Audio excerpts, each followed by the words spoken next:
तो देखिए स्टूडेंट, मैंने आपको बताया कि नॉन टैक्स रिसिप्ट के बारे में मैं आपको बता रहा हूँ। नॉन टैक्स रिसिप्ट मैंने आपको बताया fines, fees, escheat, income from property, enterprises, income from public enterprises, donations और स्पेक्ट्रम, सेल ऑफ स्पेक्ट्रम। तो आगे इनको देखिए एक्सप्लेनेशन इनका। फाइन्स, भाई फाइन्स ना उन पेमेंट को कहते हैं जो made by the law breaker. जो लॉ ब्रेकर होते हैं ना, जो कानून को तोड़ने वाले व्यक्ति होते हैं, उन्हें जो पेड करनी पड़ेगी उसे हम फाइन कहेंगे। वो भी गवर्नमेंट को पे करनी होती है। ये इकोनॉमिक पनिशमेंट होता है स्टूडेंट्स, ये इकोनॉमिक पनिशमेंट होता है, वो भी लॉ ब्रेक करने के लिए। आपने जो कानून तोड़ा है उसका इकोनॉमिक पनिशमेंट, आपको पैसे देने पड़ेंगे। फॉर एग्जाम्पल, आपने इलेक्ट्रिसिटी की चोरी कर ली, ठीक है, तो ये गवर्नमेंट फिर इस पे क्या करेगी, फाइन लेगी आपसे, तो वो गवर्नमेंट की इनकम होती है। नेक्स्ट है हमारा फीस। एक जो fee is a payment to the government for the services that it renders to the people. जो गवर्नमेंट अपनी सर्विसेज प्रोवाइड कराती है किसी भी पीपल को। फॉर एग्जांपल, आपको लाइसेंस दे दिया, भाई ड्राइविंग लाइसेंस दे दिया, तो इससे क्या है, आपको ये भी तो दे दिया ना राइट, कि गवर्नमेंट ने राइट दे दिया कि भाई आप ड्राइव कर सकते हो, कहीं पर भी जा सकते हो, ठीक है। तो उसके लिए आपसे कुछ पैसे जो लेगी वो क्या कहलाएगी, वो फीस कहलाएगी। या फिर आपका बर्थ सर्टिफिकेट हो गया, डेथ सर्टिफिकेट हो गया, मैरिज सर्टिफिकेट हो गया, या लैंड रजिस्ट्रेशन फीस जो होगी वो हमारे क्या कहलाएगी, फीस कहलाएगी, ठीक है स्टूडेंट। एस्टेट, एस्टेट का मतलब क्या होता है, देखिए बच्चों, एस्टेट का मतलब होता है जब एक व्यक्ति के पास बहुत सारी प्रॉपर्टी है और उस प्रॉपर्टी को कोई लीगल हेयर नहीं है, ठीक है, और वो क्या हो गया, फिर ऐसी प्रॉपर्टी और वो मर जाए व्यक्ति, ठीक है, तो ऐसी प्रॉपर्टी क्या हो जाएगी, गवर्नमेंट की हो जाएगी, जिसे हम एस्टेट कहते हैं। तो एस्टेट ये भी इनकम होती है। तो सरकार क्या करती है, उस प्रॉपर्टी को सबसे पहले क्या करेगी, पब्लिश करेगी न्यूज़पेपर में कि भाई इसका कोई भी वारिस है व्यक्ति तो वो आ जाए और अपनी प्रॉपर्टी ले ले। अगर नहीं होता है तो ऐसे केस में सरकार क्या करती है, इस प्रॉपर्टी को सेल कर देती है और उससे इनकम कलेक्ट कर लेती है। ये भी इनकम का एक सोर्स है, non tax receipt. Income from public enterprises, भाई बहुत सारे एंटरप्राइजेस सरकार चलाती है, गवर्नमेंट चलाती है, जैसे इंडियन रेलवे हो गया और नांगल फर्टिलाइजर हो गया हमारा, ठीक है, और इंडियन ऑयल हो गया। ऐसे बहुत सारे एंटरप्राइजेज हैं जो हमारी भिलाई स्टील, अब बहुत सारे एंटरप्राइजेज हैं जो चलाती है गवर्नमेंट। अब उससे जो इनकम होती है ये नॉन टैक्स रिसिप्ट है, ये भी गवर्नमेंट की। अब जैसे इसमें मैंने एग्जांपल आपको दे रखे हैं यही वाले। अब नेक्स्ट है डोनेशंस। देखिए बच्चों, अगर नेचुरल कैलेमिटीज आ जाती है, जैसे कि सुनामी आ गया या फ्लड आ गया, अर्थक्वेक आ गया, इन सिचुएशन में क्या होता है, गवर्नमेंट को हमारे देश के रेजिडेंट और नॉन रेजिडेंट और रेस्ट ऑफ वर्ल्ड डोनेट करता है, ठीक है। तो it is also a source of क्या, non tax receipt of the government, ठीक है। तो देखिए, in the situation of natural calamities like earthquake, flood, ETC, the resident of India, non resident and the rest of world donate to the country. It is also called, it is also source of non tax revenue of the government. Sale of spectrum, spectrum क्या होता है बच्चों, जब हमारी government private sector को 2G, 3G, 4G के rights provide करती है, अधिकार, कि भाई आप इसे सेल कर, वो उसे गवर्नमेंट ने सेल कर दिया कि आप ये फैसिलिटीज अब प्रोवाइड कर सकते हो, तो उसे स्पेक्ट्रम कहते हैं, ठीक है। तो ये है हमारा income from sale of spectrum 2G, 3G, 4G, also source of non tax receipt of the government, where the government provide the rights to the private company for communication facilities. Communication facilities के लिए government क्या करती है, private companies को ये rights provide कर देती है, तो इसे हम क्या कहते हैं students, spectrum, sale of spectrum. तो ये है हमारे रेवेन्यू रिसिप्ट के पार्ट्स जिसके बारे में मैंने आपको बताया। अगर देखिए बच्चों, ये टॉपिक अगर आपको समझ में नहीं आ रहा है या कोई डाउट है तो मुझे कमेंट कीजिए, मैं आपको और अच्छे से इसे एक्सप्लेन कर दूंगा। Thank you. हेलो स्टूडेंट्स, देखिए आज हम जो पढ़ने जा रहे हैं वो है कैपिटल रिसिप्ट। भाई कैपिटल रिसिप्ट क्या होता है, देखिए बच्चों, कैपिटल रिसिप्ट का मतलब होता है increase in liabilities, increase in liabilities, जिसमें लायबिलिटीज इंक्रीज होती है। भाई कैपिटल वो होता है जिसमें चेंज पाया जाता है असेट्स और लायबिलिटी में, यानी लायबिलिटी हमारी इंक्रीज होनी चाहिए और डिक्रीज इन असेट्स, असेट्स हमारी डिक्रीज होनी चाहिए, तो उसे हम क्या कहते हैं, कैपिटल रिसिप्ट कहते हैं। देखिए स्टूडेंट्स, ये मैं आपको बता चुका हूं लास्ट वीडियो में। अगर आपको अच्छे से समझना है तो आप लास्ट वीडियो डिस्क्रिप्शन में जाकर देख सकते हैं। तो कैपिटल रिसिप्ट जो होती है, मैं इसमें ये बताना चाहता हूं, कैपिटल रिसिप्ट के जो हमारे एग्जाम्पल हैं, फर्स्ट है बोरोइंग्स। देखिए स्टूडेंट्स, बोरोइंग्स का मतलब होता है उधार लेना, और इसके बाद है recovery of loans, recovery of loans, ठीक है, और other receipts, other borrowings. Other borrowings हैं कुछ हमारी, ठीक है, इसके बारे में मैं आपको बताने जा रहा हूं। या अदर लाइबिलिटीज भी लिख सकते हैं, इसे एक ही मतलब है, अदर लाइबिलिटीज, ठीक है, या अदर कुछ भी इसमें हम लिख सकते हैं, अभी मैं बता दूंगा इसमें। फर्स्ट हम पढ़ रहे हैं बोरोइंग्स। बोरोइंग्स क्या होती है? देखिए स्टूडेंट्स, बोरोइंग्स का मतलब क्या होता है? बोरोइंग का मतलब होता है उधार। बोरोइंग्स का मतलब क्या होता है? उधार। उधार का मतलब क्या होता है? जो भाई आपने उधार लिया तो आपको चुकाना पड़ेगा ना, जो फ्यूचर में पे करना पड़ता है, तो इससे लायबिलिटी क्या होती है? बढ़ रही है, तो उसे हम क्या कहेंगे? बोरोइंग्स, ठीक है। Central government, central government mainly borrows from, mainly तो सबसे पहले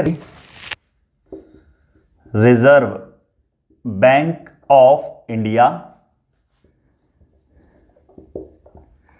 reserve bank of India, public and rest of world, rest of world, ठीक है। तो सेंट्रल गवर्नमेंट जो है mainly borrows from reserve bank of India, public and rest of world, ठीक है। But it creates the liabilities of the government,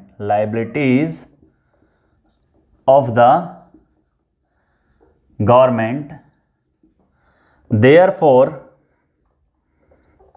it is a capital receipt। समझ में आया बच्चों? देखिए, अगर सरकार जो है, गवर्नमेंट जो है हमारी, सेंट्रल गवर्नमेंट ज़्यादातर उधार जो लेती है वो रिजर्व बैंक ऑफ इंडिया से लेती है, तो उसे फ्यूचर में पे करना पड़ेगा, या पब्लिक से लिया या रेस्ट ऑफ वर्ल्ड से लिया। लेकिन इससे क्या होता है? लायबिलिटीज हमारी क्या होती है? क्रिएट होती है गवर्नमेंट की, इसलिए इसे हम क्या कहते हैं? कैपिटल रिसिप्ट कैलकुलेट करते हैं। क्या आपको बोरोइंग्स वाला पॉइंट समझ में आ गया? नेक्स्ट हमारा पॉइंट है स्टूडेंट्स, नेक्स्ट हमारा पॉइंट है recovery of loans, recovery of loans. अब देखिए क्या होता है बच्चों, सेंट्रल गवर्नमेंट फाइनेंशियल क्राइसिस के ड्यूरिंग स्टेट गवर्नमेंट की हेल्प करती है, ठीक है, फाइनेंशियल हेल्प करती है। तो अब अगर स्टेट गवर्नमेंट वो पैसा रिटर्न कर दे, ठीक है, तो इसे हम क्या कहेंगे? Recovery of loan. तो रिकवरी ऑफ लोन में बेसिकली हम पढ़ेंगे कि जब सेंट्रल गवर्नमेंट उधार दे रही है तो इससे तो लायबिलिटी बढ़ गई, ठीक है, किसकी? स्टेट गवर्नमेंट की। लेकिन सेंट्रल गवर्नमेंट की क्या हो गई? असेट्स बढ़ गई। अगर सेंट्रल गवर्नमेंट ने स्टेट गवर्नमेंट को उधार दे दिया तो सेंट्रल गवर्नमेंट की क्या बढ़ गई? असेट्स बढ़ गई, क्योंकि वो डेटर्स होते हैं, तो डेटर्स बढ़ गए सेंट्रल गवर्नमेंट के। अगर सेंट्रल गवर्नमेंट को रिटर्न हो जाता वो पैसा, यानी स्टेट गवर्नमेंट ने वापस दे दिया, ठीक है, इससे सेंट्रल गवर्नमेंट की असेट्स क्या हो जाएगी? रिड्यूस हो जाएगी। असेट्स अगर रिड्यूस हो जाएगी तो इसलिए ये क्या कहलाएगी? हमारी असेट्स डिक्रीज हो रही है ना, तो कैपिटल रिसिप्ट कहलाएगी, तो उसे हम कैपिटल रिसिप्ट कहेंगे। तो समझ में आ गया सभी स्टूडेंट्स को? देखिए, the central government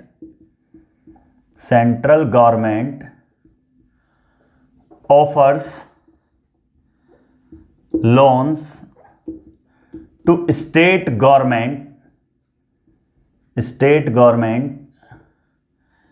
to cope with financial crisis. Financial crisis को बियर करने के लिए सेंट्रल गवर्नमेंट स्टेट गवर्नमेंट को क्या कर देती है? उधार दे देती है, ठीक है। The state government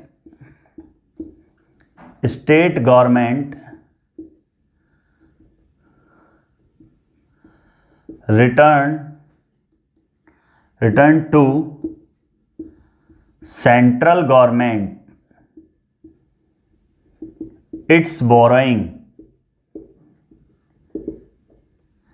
then the assets of central government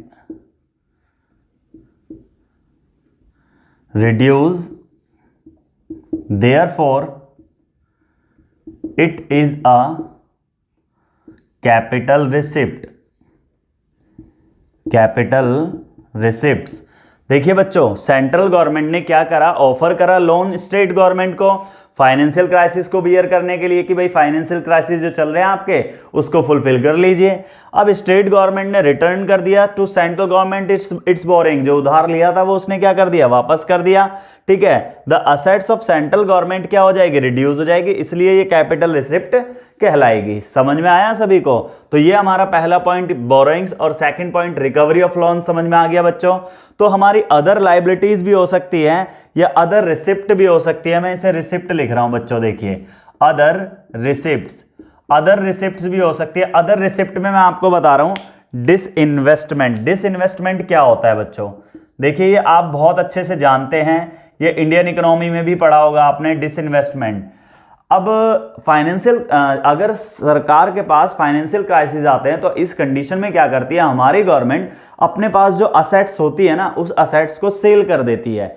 ठीक है, सेल करने के बाद उसे पैसा मिला लेकिन उसकी असेट्स तो रिड्यूस हो गई ना, तो उसे डिसइन्वेस्टमेंट कहते हैं। तो disinvestment refers to a situation where government sell its part of assets to the private enterprises। ठीक है, तो वो प्राइवेट एंटरप्राइजेस को सेल कर देती है अपने पार्ट्स को। ठीक है, इससे गवर्नमेंट की असेट्स क्या हो गई भाई, डेफिनेटली वो रिड्यूस हो जाएगी। गवर्नमेंट की असेट्स जो है इससे क्या हो जाएगी।